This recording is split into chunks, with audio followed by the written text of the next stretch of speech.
ഇന്ന് ഒരുപാട് പുരുഷന്മാർ ഒരേപോലെ അനുഭവിക്കുന്ന ഒരു പ്രശ്നമാണ് ശീഘ്രസ്ഖലനം എന്ന ഒരു ബുദ്ധിമുട്ട്. അതായത് ടൈമിങ്ങിൻ്റെ ഇഷ്യൂ എന്നാണ് എല്ലാവരും പറയുന്നത്. ഇത് സ്റ്റഡീസ് കാണിക്കുന്നത് 30 മുതൽ 80% പുരുഷന്മാരും ഫേസ് ചെയ്യുന്ന ഒരു ഇഷ്യൂ ആണ് ഈ ശീഘ്രസ്ഖലനം എന്ന് പറയുന്നത്. ഇത് ഇവരെ പല വിധത്തിലാണ് ബാധിക്കുന്നത്. അത് ഫിസിക്കലി ആയിക്കോട്ടെ, മെൻ്റലി ആയിക്കോട്ടെ, ഡിപ്രഷൻ ഉണ്ടാക്കാം, ഫാമിലി ഇഷ്യൂസ് ഉണ്ടാക്കാം. അപ്പോൾ ഇത് നമുക്ക് എങ്ങനെ ഡയറ്റിലൂടെ മാറ്റാമെന്നുള്ളതാണ് നമ്മുടെ ഇന്നത്തെ വീഡിയോ.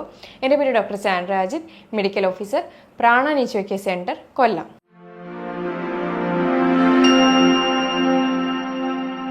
ശീഘ്രസ്ഖലനം കൊണ്ട് ഉദ്ദേശിക്കുന്നത് സ്ഖലനം പെട്ടെന്ന് ഉണ്ടാകുന്നു അല്ലെങ്കിൽ 1 മിനിറ്റിന് താഴെ ഉണ്ടാകുന്നു എന്നുള്ളൊരു ബുദ്ധിമുട്ടാണ്.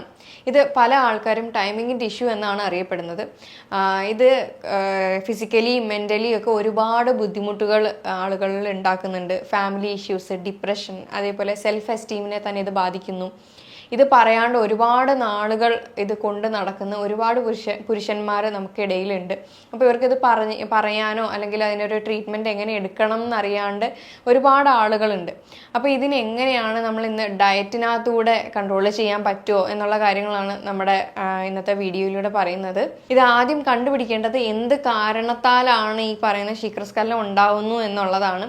ആദ്യത്തേത് നമ്മൾ പറയുകയാണെങ്കിൽ ജെനറ്റിക്കൽ അല്ലെങ്കിൽ ബയോളജിക്കൽ റീസൺസ് ആണുള്ളത്. അത് പ്രത്യേകിച്ചും ആ ഒരു ഭാഗത്തേക്കുള്ള ഇൻഫെക്ഷനോ അല്ലെങ്കിൽ മൂത്രത്തിൽ ഇൻഫെക്ഷനോ കാര്യങ്ങളോ ഒക്കെ വരുമ്പോൾ ഈ പറയുന്ന ശീഘ്രസ്ഖലനം വരുന്നുണ്ട്. അതേപോലെ മെൻ്റലിയും സൈക്കോളജിക്കലിയും ഫിസിക്കലിയും ഒക്കെ പല റീസൺസ് ഉണ്ട്. ഫിസിക്കലി എന്ന് പറയുമ്പോൾ ഹൈപ്പർ സെൻസിറ്റീവ് പെനിസ് എന്ന് പറഞ്ഞിട്ട് ഒരു കണ്ടീഷനാണ്.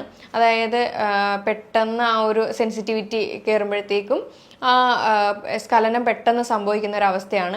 മെൻ്റലി എന്ന് പറയുമ്പോൾ പെർഫോമൻസ് ആങ്സൈറ്റി എന്ന് പറയുന്ന ഒരു ഇഷ്യൂ ഉണ്ട്. അവർക്ക് എങ്ങനെ അത് സ്റ്റാർട്ട് ചെയ്യണമെന്നോ അങ്ങനെയൊക്കെ വരുമ്പോഴത്തേക്കും ഈ പറയുന്ന ശീഘ്രസ്ഖലനം ഉണ്ടാകുന്നുണ്ട്. സൈക്കോളജിക്കൽ ഇഷ്യൂ ഉണ്ടാവാനായിട്ടുള്ള മെയിൻ കാരണം എന്ന് വെച്ച് കഴിഞ്ഞാൽ അത് തോട്ട് പ്രോസസ്സാണ്. ഇപ്പോൾ അങ്ങനെ സ്ഖലനം സംഭവിക്കും എന്ന് പറഞ്ഞിട്ട് തന്നെ ഇൻ്റർകോഴ്സിൽ ഏർപ്പെടുമ്പോൾ ഉറപ്പായിട്ടും അവിടെ സ്ഖലനം സംഭവിക്കും. ഏറ്റവും കൂടുതലും ശീഘ്രസ്ഖലനം ഉണ്ടാവാനായിട്ടുള്ള ഒരു കാരണം എന്ന് പറയുന്നത് സൈക്കോളജിക്കൽ ഇഷ്യൂ ആണ്.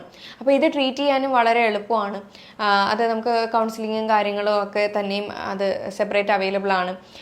അതല്ലെങ്കിൽ മാസ്റ്റർബേഷൻ ഹാബിറ്റ് ചെയ്യുന്ന ആളുകൾക്ക് ഈ പറയുന്ന സ്ഖലനം സംഭവിക്കുന്നുണ്ട്. കാരണം മാസ്റ്റർബേഷൻ ഹാബിറ്റ് എന്ന് പറയുന്നത് എല്ലാ ദിവസവും ഉള്ളവരുണ്ട്, ആഴ്ചയിൽ ഉള്ളവരുണ്ട്, മാസത്തിലുള്ളവരുണ്ട്.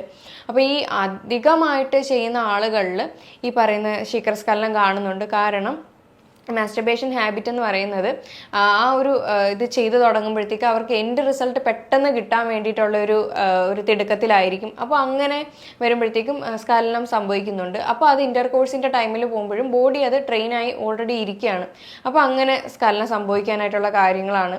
അപ്പോൾ അതൊരു റീസണാണ് മെയിനായിട്ട് ഈ സൈക്കോളജിക്കലിൽ തന്നെ വരുന്നതാണ്. പിന്നെ മറ്റൊരു സൈക്കോളജിക്കൽ റീസൺ എന്ന് പറയുന്നത് ടെൻഷൻ കൂടിയാണ്. ടെൻഷൻ അധികമായിട്ടുണ്ടെങ്കിലും സ്ട്രെസ്സ് അങ്ങനെയുള്ള കാര്യങ്ങൾ അധികമായിട്ടുണ്ടെങ്കിലും സ്ഖലനം പെട്ടെന്ന് സംഭവിക്കുന്നുണ്ട്. പിന്നെ ചില മെഡിസിനുകളുടെ ഉപയോഗം, അധികമായിട്ടുള്ള ഉപയോഗം മൂലം സ്ഖലനം ഉണ്ടാവുന്നുണ്ട്. ഉദാഹരണ സംബന്ധമായിട്ടുള്ള പ്രശ്നങ്ങൾ ഉണ്ടെങ്കിൽ സ്ഖലനം സംഭവിക്കുന്നുണ്ട്. അതേപോലെ പ്രധാനമായിട്ടുള്ളതാണ് പ്രോപ്പറായിട്ടുള്ള ഒരു സെക്സ് എഡ്യൂക്കേഷൻ ഇല്ലാത്തതും ശീഘ്രസ്ഖലനം സംഭവിക്കാനായിട്ടുള്ള കാരണങ്ങളിൽ ഒന്നാണ്. അപ്പോൾ നമ്മൾ ഇതിൻ്റെ കാരണങ്ങൾ കുറച്ചുകൂടെ ഡീറ്റെയിൽ ആയിട്ട് മറ്റൊരു വീഡിയോയിലൂടെ എക്സ്പ്ലെയിൻ ചെയ്തിട്ടുണ്ടായിരുന്നു. ഇനി ഇതിൻ്റെ പരിഹാര മാർഗങ്ങൾ എന്തൊക്കെയാണെന്ന് വെച്ച് കഴിഞ്ഞാൽ കൃത്യമായിട്ടുള്ള ഒരു സൈക്കോളജിക്കൽ ഇഷ്യൂസ് ആണ് എന്നുണ്ടെങ്കിൽ അവിടെ ഉറപ്പായിട്ടൊരു കൗൺസിലിംഗ് പോകേണ്ട ഒരു അത്യാവശ്യകതയുണ്ട്. അതേപോലെ മെഡിക്കേഷൻസ് അല്ലെങ്കിൽ സപ്ലിമെൻറ്റ് രൂപത്തിലുള്ള കാര്യങ്ങൾ ഉള്ളിലേക്ക് എടുക്കേണ്ടതാണ്. അതിൻ്റെ കൂടെ എക്സർസൈസും ഡയറ്റും കൂടെ പോയി കഴിഞ്ഞ് കഴിഞ്ഞാൽ നല്ലൊരു റിസൾട്ട് കണ്ടുവരുന്ന ഒരു കേസാണ് ഈ പറയുന്ന ശീഘ്രസ്ഖലനം എന്ന് പറയുന്നത്. അപ്പോൾ ഡയറ്റിനകത്തൂടെ നമ്മൾക്ക് എന്തൊക്കെ കാര്യങ്ങൾ നോക്കാമെന്ന് വെച്ച് കഴിഞ്ഞാൽ നമുക്ക് ചില കാര്യങ്ങൾ എപ്പോഴും ഇപ്പോൾ ഈ പറയുന്ന കാര്യങ്ങളെല്ലാം എന്നും കഴിക്കണമെന്നല്ല പറയുന്നത്. അത് മാറി മാറി മാറി ഓരോ ദിവസം ഓരോന്ന് ആയിട്ട് കഴിക്കാവുന്നതാണ്. ഒരു ദിവസം സവാള കഴിക്കുകയാണെങ്കിൽ അടുത്ത ദിവസം ചെറുള്ളി കഴിക്കുക, അടുത്ത ദിവസം വെളുത്തുള്ളി കഴിക്കാവുന്നതാണ്. അങ്ങനെ അത് ദിവസവും മാറി മാറി കഴിക്കുന്നത് ഈ ശീഘ്രസ്ഖലനത്തിന് ഹെൽപ്പ് ചെയ്യുന്നുണ്ട്. അതുപോലെ മുട്ട അത് മുഴുവനായിട്ടും കഴിക്കാനായിട്ട് ശ്രദ്ധിക്കുക. എപ്പോൾ മുട്ട കഴിച്ചാലും അത് മുഴുവനായിട്ട് കഴിക്കാം. പിന്നെ നട്ട്സും സീഡ്സും ഒക്കെ ഒരുപാട് ഹെൽപ്പ് ചെയ്യുന്നുണ്ട്. നട്ട്സിനകത്തും സീഡ്സ് എന്ന് പറയുന്നത് കൂടുതലും ഫിഗ്, വാൽനട്ട്, ആൽമണ്ട് പോലെയുള്ള chia seed, flax seed, pumpkin seed, sesame seed, എള്ള് കാര്യങ്ങളൊക്കെ നന്നായിട്ട് കഴിക്കുന്നത് നല്ലതാണ്. പിന്നെ ഒലിവ് ഓയിൽ നല്ലൊരു ഓപ്ഷനാണ്. പിന്നെ ഡാർക്ക് ചോക്ലേറ്റ്, കോഫി ഇതൊക്കെ കഴിക്കുന്നത് നല്ലതാണ്. ഇത് കൂടുതലും നമ്മുടെ ശരീരത്തിൽ നൈട്രിക് ഓക്സൈഡ് ഉണ്ടാക്കുന്ന ഭക്ഷണങ്ങൾ കൂടുതലും കഴിക്കുന്നത് നല്ലതാണ്. അവകാഡോസ്, പിന്നെ നല്ല ഗുഡ് ഫാറ്റ് അടങ്ങിയ ഒരു ഫ്രൂട്ടാണ്.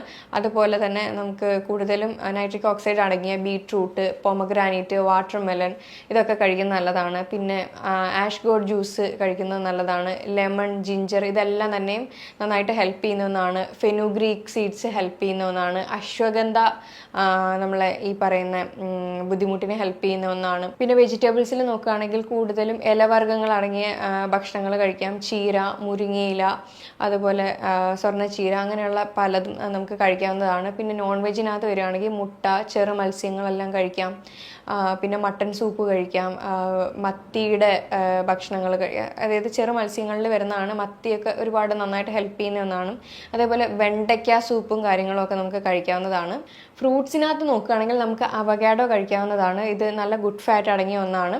അതേപോലെ നൈട്രിക് ഓക്സൈഡ് റിച്ച് ആയിട്ടുള്ള വാട്ടർമെലൺ, പൊമഗ്രാനൈറ്റ്, ബീട്രൂട്ട് അങ്ങനെയുള്ള ഭക്ഷണങ്ങൾ കഴിക്കാവുന്നതാണ്. സ്ട്രോബെറീസ്, ബെറീസ് ഒക്കെ ഏറ്റവും നന്നായിട്ട് ഹെൽപ്പ് ചെയ്യുന്നുണ്ട്. വെജിറ്റബിൾസിൽ വരികയാണെങ്കിൽ പറയുന്ന ബീട്രൂട്ട്, ക്യാരറ്റ്, പിന്നെ കൂടുതലും ഇലക്കറികൾ, ചീര, മുരിങ്ങയില, സ്വർണ്ണച്ചീര ഇങ്ങനെയുള്ളത് കഴിക്കാം. നോൺ വെജിൽ വരികയാണെങ്കിൽ മുട്ട, ചെറു മത്സ്യങ്ങൾ, പിന്നെ മട്ടൺ സൂപ്പ് അങ്ങനെയുള്ള കാര്യങ്ങളൊക്കെ കഴിക്കാം. പിന്നെ അതല്ലാതെ ഇത് കൂടാതെ കോഡ് ലിവർ ഓയിൽ അല്ലെങ്കിൽ ഫിഷ് ഓയിൽ ദിവസവും കഴിക്കുന്നത് ഇതിനെ നന്നായിട്ട് ഹെൽപ്പ് ചെയ്യുന്നുണ്ട്. പിന്നെ ബ്രൗൺ റൈസ്, വീറ്റ് ബ്രെഡ് അങ്ങനെയുള്ള ഭക്ഷണങ്ങൾ കൂടുതലും കഴിക്കാം. അതേപോലെ ഹെർബൽ ടീയിൽ വരികയാണെങ്കിൽ കമോമൈൽ ടീ, ഗ്രീൻ ടീ ഒക്കെ നന്നായിട്ട് ഹെൽപ്പ് ചെയ്യുന്ന ഒന്നാണ്. പിന്നെ നൈറ്റ് ടൈമിൽ ചെയ്യാൻ പറ്റുന്ന ഒരു റെമഡിയാണ് ഒരു ഗ്ലാസ് പാലിനകത്ത് കുറച്ച് ജാതിക പൊടി പൊടിച്ചതിടുക, കറുകപ്പട്ട പൊടിയും പൊടിച്ചതിട്ടിട്ട് പനം ശർക്കരയും കൂടെ മിക്സ് ചെയ്ത് ഇത് ഡെയിലി നൈറ്റ് ബിഫോർ പെർഫോമൻസിന് മുന്നേ കഴിക്കുകയാണെങ്കിൽ ഒരു പരിധി വരെ ശീഘ്രസ്ഖലനം കുറച്ച് കൊണ്ടുവരാൻ നമുക്ക് ഹെൽപ്പ് ചെയ്യും. അതുപോലെ തന്നെ നേന്ത്രപ്പഴവും നെയ്യും കൂടെ മിക്സ് ചെയ്തിട്ട് അത് കഴിക്കുന്നത് നല്ലതാണ്. അല്ലെങ്കിൽ അത് റോസ്റ്റ് ചെയ്തെടുക്കാവുന്ന, നെയ്യിൽ റോസ്റ്റ് ചെയ്തെടുത്തിട്ട് അത് കഴിക്കാവുന്നതാണ്. നമ്മുടെ ഈ പറയുന്ന ഉദാഹരണ സംബന്ധമായ പ്രശ്നം അല്ലെങ്കിൽ ശീഘ്രസ്ഖലനം പോലെയുള്ള ലൈംഗികപരമായ പ്രശ്നങ്ങൾക്ക് ഏറ്റവും കൂടുതൽ വേണ്ടുന്ന ചില പോഷകങ്ങൾ എന്തൊക്കെയാണെന്ന് വെച്ച് കഴിഞ്ഞാൽ zinc, magnesium, vitamin D, omega 3 fatty acids ഒക്കെയാണ്. ഈ സിങ്കിൻ്റെ പ്രോപ്പർട്ടി എന്ന് പറയുന്നത് ടെസ്റ്റോസ്റ്റിറോണിൻ്റെ അളവ് ബൂസ്റ്റ് ചെയ്യുകയും അതുപോലെ തന്നെ ഈ പറയുന്ന പ്രശ്നങ്ങൾ കുറയ്ക്കുകയും ചെയ്യുന്നു. മഗ്നീഷ്യം സ്ട്രെസ്സും ആങ്സൈറ്റിയും കാര്യങ്ങളും ഒക്കെ തന്നെയും കുറയ്ക്കുന്നുണ്ട്.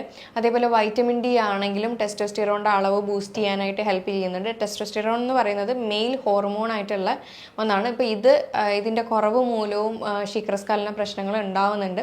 അതേപോലെ ഒമേഗ 3 ഫാറ്റി ആസിഡ്സ് ഇത് നന്നായിട്ട് ബ്ലഡ് ഫ്ലോ കൂട്ടുകയും ഇതിനകത്ത് ഒരുപാട് ആൻറ്റി ഓക്സിഡൻസും കാര്യങ്ങളും അടങ്ങിയതുകൊണ്ട് ഓക്സിഡേറ്റീവ് സ്ട്രെസ്സും കാര്യങ്ങളും ഒക്കെ തന്നെയും ഇത് കുറയ്ക്കുന്നുണ്ട്. അതുപോലെ തന്നെ ശ്രദ്ധിക്കേണ്ട കാര്യമാണ് സ്ട്രെസ്സും കാര്യങ്ങളും ഉണ്ടെങ്കിലും ഈ പറയുന്ന ഉദാഹരണ സംബന്ധമായ പ്രശ്നങ്ങൾ വരുന്നുണ്ടെന്ന് പറയുന്നുണ്ട്. അപ്പോൾ അങ്ങനെ ആ ഒരു സ്ട്രെസ്സ്, ആങ്സൈറ്റി, ഡിപ്രഷൻ കാര്യങ്ങളൊക്കെ ഉണ്ടെങ്കിൽ അതിന് വേണ്ടുന്ന കൗൺസിലിങ്ങും കാര്യങ്ങളും എടുക്കുക. സ്ട്രെസ്സും കാര്യങ്ങളും ഡെയിലി ബേസിസ് നമുക്ക് കുറയ്ക്കണമെങ്കിൽ ദിവസം നല്ല ഫ്രഷ് എയർ കിട്ടുന്നിടത്ത് പോയിരുന്നിട്ട് മെഡിറ്റേഷൻ അല്ലെങ്കിൽ യോഗ പോലെയുള്ള എക്സർസൈസും കാര്യങ്ങളൊക്കെ ഡെയിലി ബേസിസ് ചെയ്യാം. അതിൻ്റെ കൂടെ ഞാൻ ഈ പറയുന്ന എക്സർസൈസും ഡയറ്റും അതുപോലെ സപ്ലിമെൻറ്റും കൗൺസിലിംഗ് വേണ്ടുന്ന കേസുകളാണെങ്കിൽ അതും കൂടി എടുത്തു കഴിഞ്ഞാൽ ഈ പറയുന്ന ശീഘ്രസ്ഖലനം ആയിക്കോട്ടെ അല്ലെങ്കിൽ ഉദാഹരണ സംബന്ധ പ്രശ്നം ആയിക്കോട്ടെ എല്ലാം നമുക്കൊരു പരിധി വരെ തന്നെ കുറച്ച് കൊണ്ടുവരാൻ പറ്റും. അപ്പോൾ ഞാൻ ഈ പറഞ്ഞ കാര്യങ്ങളിൽ എന്തെങ്കിലും ഡൗട്ട് ഉണ്ടെങ്കിൽ താഴെ തന്നിരിക്കുന്ന നമ്പറിൽ കോൺടാക്ട് ചെയ്യാവുന്നതാണ്. ഇനി മറ്റൊരു ഹെൽത്ത് ടോപ്പിക് വീഡിയോ ആയിട്ട് വീണ്ടും കാണാം. താങ്ക്